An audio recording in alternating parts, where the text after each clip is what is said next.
প্রযুক্তি দুনিয়ায় অনেকেরই প্রশ্ন, উইন্ডোজ পরবর্তী সংস্করণ উইন্ডোজ 12 কি সত্যি আসছে, নাকি পরিবর্তনটা হচ্ছে বর্তমান উইন্ডোজের ভেতরেই। 2026-এ মাইক্রোসফট আর শুধু একটি অপারেটিং সিস্টেম তৈরি করছে না, তারা ঝুঁকছে এআই ড্রিভেন কম্পিউটিং ইকোসিস্টেমে, যার কেন্দ্রে রয়েছে হার্ডওয়্যার, বাজার এবং ব্যবহারকারীর চাহিদার বড় পরিবর্তন।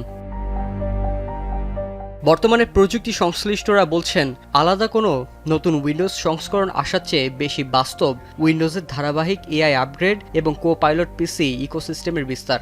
পুরাতন যে পিসিগুলো আছে বা ল্যাপটপগুলো আছে, এগুলো দেখা যায় যে ডিফল্ট কোনো এআই না থাকলেও সেখানে সফটওয়্যারের মাধ্যমে এআইগুলো ইউজ করা যায়। আর উইন্ডোজ 11 কিন্তু এখন হচ্ছে সম্পূর্ণ এআই কম্পিটেবল নিয়ে আসছে। সো যার কারণে দেখা যাচ্ছে যে পুরাতন পিসি হোক বা নতুন পিসি হোক, নতুন পিসি হলে তো অলরেডি এনপিউ দেয়াই আছে, পুরাতন পিসিগুলোতে কিন্তু এখন এনপিউ ছাড়াও দেখা যাচ্ছে এআই কাজগুলো কিন্তু খুব স্মুথলি করা যায়।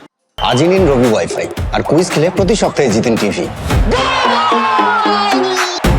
ফলে চলতি বছরের সবচেয়ে বড় পরিবর্তন দেখা যাচ্ছে হার্ডওয়্যার বাজারে, কারণ নতুন প্রজন্মের উইন্ডোজ ফিচার এখন আর শুধু সিপিইউ বা জিপিইউ নির্ভর নয়, এগুলো পুরোপুরি নির্ভর করছে নিউরাল প্রসেসিং ইউনিট বা এনপিইউ এর উপর। Intel core ultra, AMD Ryzen AI এবং স্ন্যাপড্রাগন এক্স সিরিজগুলো এখন ন্যূনতম 40 টপস এনপিইউ ক্ষমতার এআই পিসি স্ট্যান্ডার্ডে পরিণত হচ্ছে।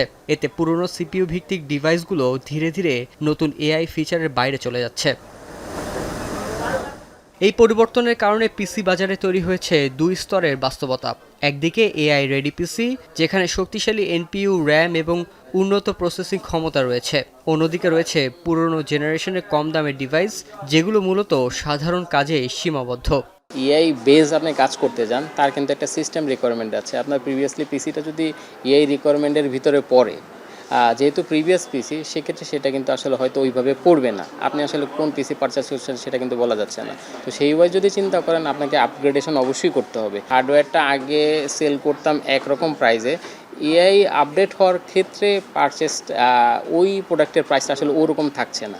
যেহেতু অনেক আপডেট জেনারেট হয়েছে, সেক্ষেত্রে প্রোডাক্টের প্রাইস বেড়ে গিয়েছে।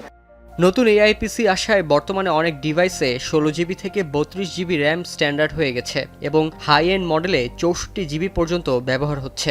এনপিইউ এবং এআই প্রসেসিং ইউনিট যুক্ত হওয়ায় ডিভাইসের মোট খরচও বৃদ্ধি পাচ্ছে। ফলে প্রশ্ন সামনে আসছে, ব্যবহারকারীরা কি এই নতুন প্রজন্মের ডিভাইস গ্রহণ করতে প্রস্তুত?